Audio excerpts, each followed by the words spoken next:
స్వాగతం. ఈరోజు మనం ఒక చాలా ముఖ్యమైన, శక్తివంతమైన ప్రాచీన గ్రంథ భాగాన్ని చూస్తున్నాం. అవును. ద్వితీయోపదేశకాండము 28వ అధ్యాయం. దీన్నే తరచుగా దీవెనలు మరియు శాపములు అంటుంటారు కదా. అంతే. చాలా ప్రసిద్ధి చెందిన భాగమిది. మన లక్ష్యమేంటంటే, అసలు ఈ పుస్తకం ప్రకారం ఆశీర్వాదాలు రావాలంటే ఏం చెయ్యాలి, ఒకవేళ ఆ చెప్పినవి చెయ్యకపోతే ఆ పరిణామాలు ఎలా ఉంటాయి అని కొంచెం లోతుగా చూడటం. హ్మ్. ఈ రెండు దారుల మధ్య తేడా చూస్తే నిజంగా చాలా నాటకీయంగా అనిపిస్తుంది. సరే, మొదలుపెడదామా? తప్పకుండా. అసలు మొదట ఈ అధ్యాయం స్వభావం ఏంటో కొంచెం అర్థం చేసుకోవాలి. ఓకే. ఇది అంటే ప్రాథమికంగా దేవునికి ఇశ్రాయేల్ ప్రజలకు మధ్య జరిగిన ఒక నిబంధన, ఒక ఒప్పందం లాంటిదన్నమాట. ఒప్పందమంటారా? అవునా. ఇందులో రెండు వైపులా బాధ్యతలుంటాయి, వాగ్దానాలుంటాయి, అన్నీ చాలా స్పష్టంగా చెప్పబడ్డాయి. ముఖ్యంగా ఈ ఒప్పందాన్ని పాటిస్తే ఏం బహుమతులొస్తాయి అంటే దీవెనలు. ఒప్పందమన్నాక షరతులుంటాయి కదా, మరి ఈ దీవెనలు పొందడానికి మొదటి షరతు ఏంటి? అది మొదటి రెండు వచనాల్లోనే ఉంది, చాలా స్పష్టంగా. అవును, వచనం 1-2లో దేవుని మాట శ్రద్ధగా వినాలి, ఆయన ఇచ్చిన ఆజ్ఞలను జాగ్రత్తగా పాటించాలి. అంతేనా? అంతే. అది చేస్తే ఫలితం కూడా అక్కడ చెప్పారు. ఆ, భూమి మీద ఉన్న మిగతా అన్ని జాతుల కంటే గొప్ప స్థానమిస్తానని వాగ్దానముంది. ఇది చాలా పెద్ద వాగ్దానం కదా. నిజంగా చాలా పెద్ద వాగ్దానం. ఆ గొప్ప స్థానమంటే ఏంటో ఆ తర్వాత వచనాలు వివరిస్తాయి. అవును. అవి కేవలమేదో ఆత్మ సంబంధమైనవి కావు. కాదు కాదు, జీవితంలోని ప్రతి అంశం అంటే అభివృద్ధి, సమృద్ధి, వీటి గురించి మాట్లాడుతున్నాయి. వాటిని మనం రెండు రకాలుగా చూడొచ్చేమో. మొదటిది వ్యక్తిగత జీవితం, ఇంటికి సంబంధించిన సమృద్ధి. అవును. పిల్లలు, పంటలు, పశువులు అన్నీ వృద్ధి చెందుతాయి. వచనం 4. అన్నీ. చివరికి మన రోజువారీ వస్తువులు, గంప, పిండి పిసికే తొట్టి, అవి కూడా దీవించబడతాయి. వచనం 5. అంటే బేసిక్ అవసరాల దగ్గర్నుండి సంపద వరకు అన్నీ కవర్ అయినట్టే కదా. సరిగ్గా. ఇది ఎంత సమగ్రంగా ఉందో చూడండి. జీవితంలోని ప్రతి కోణం, కుటుంబం, ఆహారం, పని, వీటన్నిటినీ ఈ దీవెనలు తాకుతున్నాయి. అంటే విధేయత అనేది ఏదో ఒక ఆచారం కాదు, అది సంపూర్ణమైన శ్రేయస్సుతో ముడిపడి ఉందని ఈ గ్రంథం నొక్కి చెబుతుందన్నమాట. అంటే ఇది అదృష్టం మీద ఆధారపడటం లాంటిది కాదన్నమాట. అస్సలు కాదు. ఒక నిర్దిష్ట జీవన విధానం పాటిస్తే వచ్చే ఫలితంగా దీన్ని చూపిస్తోంది. ఇక రెండో రకం దీవెనలు చూస్తే అవి జాతీయ స్థాయికి, భద్రతకు సంబంధించినవి అనిపిస్తున్నాయి. అవును. శత్రువులపై విజయం. వచనం 7. చేసే పనులన్నిట్లో ఆశీర్వాదం. వచనం 8. దేవునికి ప్రత్యేకమైన ప్రజలుగా స్థిరపరచబడటం. వచనం 9. అంతేకాదు, వేరే దేశాలు కూడా వీరిని చూసి గౌరవించటం లేదా భయపడటం. వచనం 10. ఇవన్నీ ఒక జాతి యొక్క స్థాయిని, భద్రతను సూచిస్తున్నాయి కదా. ఖచ్చితంగా. ముఖ్యంగా వచనాలు 12-14లో ఉన్న వాగ్దానాలు చూడండి. సరైన సమయంలో వర్షం పడటం, పనుల్లో ఆశీర్వాదం, అవును, అప్పిచ్చే స్థితిలో ఉండటం, కానీ అప్పు చెయ్యకపోవటం. అది కూడా. ఇంకా తలగా ఉంటారు గాని తోకగా ఉండరు అనే మాట. ఆ మాట చాలాసార్లు వింటాం. అవును. ఆ కాలపు సమాజంలో ఇవన్నీ అంటే ఆర్థిక స్వాతంత్ర్యం, నాయకత్వం, జాతీయ గౌరవం, వీటికి ప్రతీకలు. ఇవి కేవలం భౌతిక సంపద కాదు, దేవుని అనుగ్రహం వల్ల వచ్చే ఒక హోదాను సూచిస్తాయి. అయితే ఈ తలగా ఉండటం అనేదానికి కొన్ని షరతులు కూడా పెట్టారు. దేవుని ఆజ్ఞల నుండి అటూ ఇటూ తప్పిపోకూడదు, వేరే దేవుళ్లను పూజించకూడదు. అవును, అది చాలా ముఖ్యం. ఇది చాలా కీలకమైన పాయింట్లా ఉంది.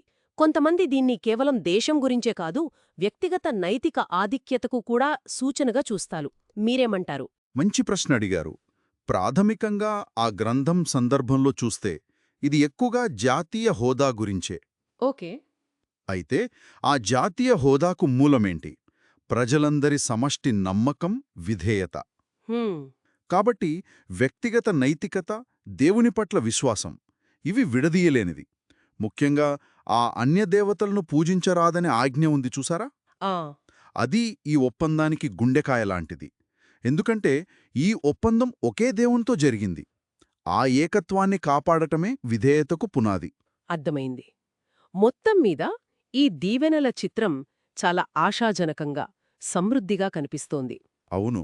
కాని ఇప్పుడు మనం నాణానికి రెండో వైపు చూడాలి. ఒకవేళ ఈ ఒప్పందాన్ని ఉల్లంఘిస్తే ఏం జరుగుతుంది?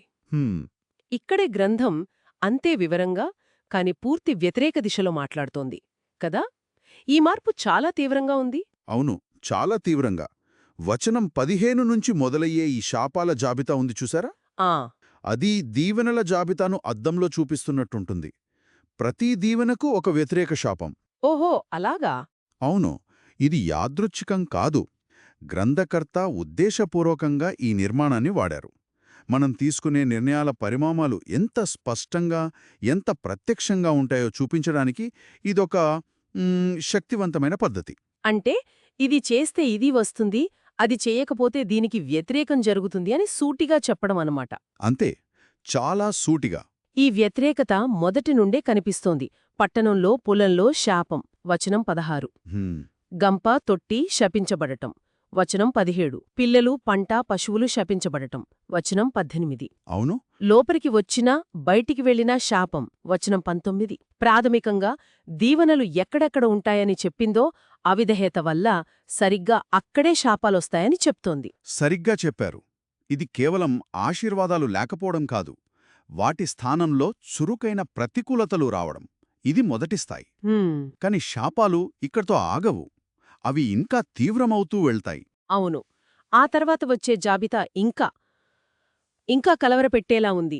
దీన్ని కూడా కొన్ని విభాగాలుగా చూడొచ్చేమో. మొదటిది వ్యవసాయం, ప్రకృతికి సంబంధించినవి. అవును, క్షయ, జ్వరం లాంటి రోగాలతో పాటు వచనాలు 21, 22. ప్రకృతి కూడా సహకరించదట. హ్మ్, ఆకాశం ఇత్తడివలే, నేల ఇనుమువలే మారుతుంది వచనం 23. వర్షానికి బదులు ధూళి, బుగ్గి కురుస్తుంది వచనం 24. ఈ మాటలు ఆకాశం ఇత్తడి, నేల ఇనుము ఎంత శక్తివంతంగా ఉన్నాయో కదా. వింటుంటేనే భయం వేస్తుంది. ఖచ్చితంగా. ఈ రూపకాలు కేవలం కవిత్వం కాదు. అవి దేవుని నుండి వచ్చే పోషణ, ఆశీర్వాదం పూర్తిగా ఆగిపోయాయని సూచిస్తాయి. ఆకాశం నుండి వర్షం రాదు, భూమి నుండి పంట రాదు. అంటే జీవనాధారమే దెబ్బతింటుంది. ఇక వ్యవసాయ నష్టాలు చూడండి. ఎక్కువ విత్తనాలు వేసినా మిడతలు తినేస్తాయి. అయ్యో! ద్రాక్ష తోటల్ని పురుగులు తినేస్తాయి. ఒలివకాయలు రాలిపోతాయి. వచనం 40. ఇది సంపూర్ణ వ్యవసాయ వైఫల్యం. అంటే దేవుడికి దూరం అవ్వడం వల్ల ప్రకృతి కూడా విముఖత చూపుతుందని చెప్పడం లాంటిదా? ఒక రకంగా అలాగే అర్థం చేసుకోవచ్చు. ఈ ప్రకృతి వైపరీత్యాల తరువాత ఆరోగ్యం, మానసిక స్థితి మీద కూడా ప్రభావం గురించి చాలా తీవ్రమైన హెచ్చరికలున్నాయి. అవును, నయం కాని భయంకరమైన చర్మవ్యాధులు వచనం 27, 35. వెర్రితనం, గ్రుడ్డితనం, గుండెల్లో ఆందోళన వచనం 28. హ్మ్, మధ్యాహ్నం పూట గుడ్డివాడిలా తడబడటం వచనం 29. ఇది శారీరక అంధకారమా లేక మానసికమా? రెండూ కావచ్చు. ఇవి కేవలం శారీరక బాధల కావు. ఈ వ్యాధులు, మానసిక వేదన ఆనాటి సమాజంలో మనిషిని సంఘం నుండి కూడా దూరం చేసేవి. ఓ కుష్టులాంటివి అపవిత్రంగా చూసేవారు. ఇక వెర్రితనం, గుండెల్లో ఆందోళన, నిస్సహాయత ఇవి వ్యక్తి ఆత్మవిశ్వాసాన్ని, సమాజంలో స్థానాన్ని పూర్తిగా దెబ్బతీస్తాయి. వ్యక్తి అంతర్గత, బాహ్య ప్రపంచం రెండు కుప్పకూడమన్నమాట. ఈ వ్యక్తిగత మానసిక పతనం తరువాత సామాజిక, జాతీయ స్థాయిలో కూడా విచ్ఛిన్నం గురించి చెప్పారు. అవును, శత్రువుల చేతిలో ఓడిపోవటం వచనం 25. చనిపోయిన వాళ్లని కనీసం దహనం చేసే దిక్కు లేకపోవటం వచనం 26. ఎంత అవమానకరం! నిజమే. పెళ్లి చేసుకోబోయే అమ్మాయిని వేరేవాళ్లు పొందడం, కట్టుకున్న ఇంట్లో ఉండలేకపోవడం, సొంత పశువులను శత్రువులు తీసుకెళ్లిపోవడం వచనాలు 30, 31. పిల్లలు కళ్ల ముందే వేరేవాళ్లకి బానిసలుగా వెళ్లిపోవడం వచనం 32. ఇవన్నీ చూస్తూ వెర్రి ఎత్తడమట వచనం 34. ఇది మానసిక వేదనకు పరాకాష్ట. ఇంత వివరంగా, ఇంత ఘోరంగా వర్ణించడం వెనుక ఉద్దేశ్యం కేవలం భయపెట్టడమే అంటారా? మంచి ప్రశ్న. ఇది కేవలం భయపెట్టడం మాత్రమే కాదు. ఒకటి, ఆ ఒప్పందం ఎంత గంభీరమైనదో తెలియచేయడం. ఓకే. దీవెనలు ఎంత వాస్తవమో శాపాలు కూడా అంతే వాస్తవమని, అవి విధేయత లేదా అవిధేయతకు సహజంగా వచ్చే పరిణామాలని చెప్పడం. రెండవది, ఇదొక హెచ్చరిక, నివారణ కోసం. ఈ దారిలో వెళితే ఇంత దుర్భరమైన స్థితి వస్తుంది, కాబట్టి ఒప్పందానికి కట్టుబడి ఉండండి అని బలంగా ప్రేరేపించడం. ఆనాటి శ్రోతలకు ఈ వర్ణనలు చాలా వాస్తవంగా అనిపించి ఉంటాయి. ఎందుకంటే యుద్ధాలు, రోగాలు, కరువులు వాళ్ల జీవితంలో భాగమే గదా. ఇక చివరి దశ, జాతీయ పతనం, ప్రవాసం. అవును, ప్రజలు, రాజుకూడా తెలియని దేశానికి చెరగా వెళ్లడం, అక్కడ కొయ్య, రాతి దేవతల్ను పూజించాల్సి రావడం వచనం 36. ఇది వాళ్ల గుర్తింపుకే పెద్ద దెబ్బ. చాలా పెద్ద దెబ్బ. ఇతర ప్రజల మధ్య అపహాస్యానికి, నిందకు గురవడం. వచనం 37. సమాజంలో పరదేశులు పైకి రావడం, స్థానికులు తగ్గిపోవడం. చివరికి ఆశీర్వాదాలకు పూర్తి వ్యతిరేకంగా తోకగా మారడం, ఇతరుల దగ్గర అప్పు తీసుకోవడం. వచనం 44. ఇక్కడ మళ్ళీ ఆ వ్యతిరేకత చూడండి ఎంత స్పష్టంగా ఉందో. అవును. తలగా ఉండటమనే వాగ్దానం కాస్త తోకగా మారడమైంది. అప్పు ఇచ్చేవారు కాస్త అప్పు తీసుకునేవారయ్యారు.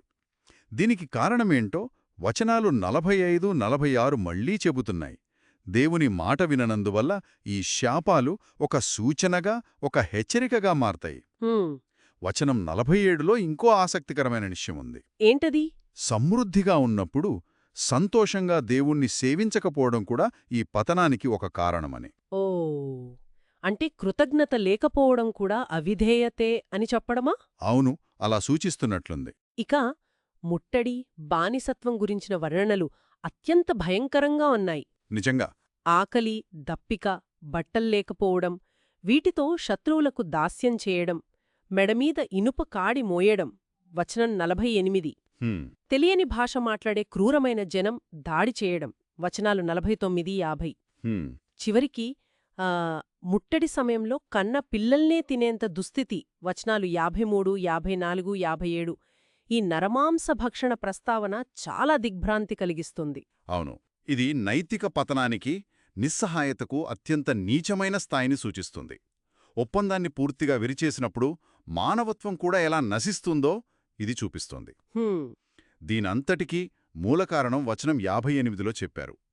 ఈ ధర్మశాస్త్ర గ్రంథములో వ్రాయబడిన ఆయన మహిమగల భేకరమైన నామమునకు భయపడకపోవడం. అంటే దేవుని పట్ల గౌరవం, భయం లేకపోవడమే కారణమని గ్రంథం వాదిస్తోంది. అంతే, అదే ఈ వినాశనానికి దారితీస్తోందని చెబుతోంది. చివరిగా ఈ శాపాల పరంపర పూర్తి వినాశనం చెదరిపోవడంతో ముగుస్తుంది. అవును. జనాభావ తగ్గిపోవటం. వచనం 62. దేవుడు గతంలో మేలు చేయడంలో సంతోషించినట్లే ఇప్పుడు నాశనం చేయడంలో సంతోషిస్తాడు అని వచనం 63లో చెప్పడం. ఇది గ్రంథంలోని వాక్యం. మనం తటస్థంగా నివేదిస్తున్నాం. చాలా కఠినంగా అనిపిస్తుంది. అది చాలా కఠినమైన మాటే. సమస్త జనాల్లోకి చెదరగొట్టబడటం. వచనం 64. అక్కడ కూడా నెమ్మది లేకపోవడం, నిరంతరం భయం. వచనాలు 65, 67. చివరికి బానిసలుగా ఐగుప్తుకు తిరిగి ఓడలపై పంపబడటం, కాని కొనడానికి కూడా ఎవరూ లేకపోవడం. వచనం 68. ఇది వాళ్ల విమోచన చరిత్రకే పూర్తిగా వ్యతిరేకం కదా. సరిగ్గా అదే పాయింట్. ఇది సంపూర్ణ వినాశనం. శారీరక, మానసిక ఆరోగ్యం దగ్గరనుంచి కుటుంబం, సమాజం, ఆర్థిక వ్యవస్థ, జాతీయ గుర్తింపు, దేవునితో సంబంధం అన్నీ నశించిపోతాయి. ఇది కేవలం శిక్షల జాబితా కాదు.